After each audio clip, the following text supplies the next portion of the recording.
तर आज मला ना काहीतरी वेगळा लुक करायचा होता महाराष्ट्रीयन, बट मला समजत नव्हतं काय करू. मग मी काही फोटोज पाहिल्या गुगलवर, त्यातलं पण एवढं खास काही मला आवडलं नाही म्हणून मी थोडीशी परेशान झाले. तर मग मम्मी मला बोलली की काय झालं.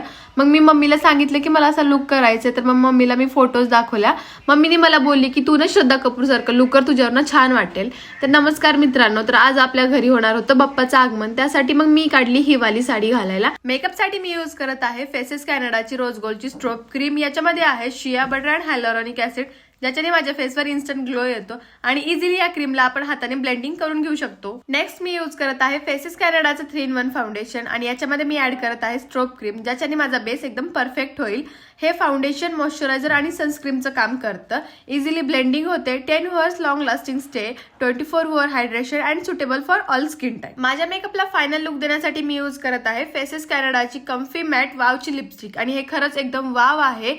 1 स्वाईप ऍप्लिकेशन मध्ये एवढं भारी कव्हरेज देते, एवढी ग्लॉसी आहे, लॉंग लास्टिंग आहे, ट्रान्सफर प्रूफ आहे आणि आपल्या बजेटमध्ये आहे, म्हणजे जस्ट 299 ची आहे. तर आता मी बनवत आहे मोदक, ते पण माझ्या हाताने, कारण मला स्वतःच्या हाताने मोदक बनवायला फार आवडतात. आणि थोड्याच वेळामध्ये बाप्पांचं आगमन होणारच आहे आपल्या घरामध्ये, त्याच्या आधी आपण सगळी कामं करून घेणार आहोत.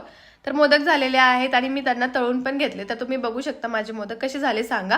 आणि फायनली आपल्या घरामध्ये बाप्पा आलेले आहेत. छान असं डेकोरेशन झालेलं आहे आणि आज मी स्वतः माझ्या हाताने बाप्पांची आरती करून घेतली. एवढी सगळी मी किचन मधली कामं वगैरे करून सुद्धा माझा मेकअप अजिबातच खराब नाही झाला. आणि मला श्रद्धा कपूर सारखा लुक जमला की नाही हे पण मला एकदा नक्की कळवा.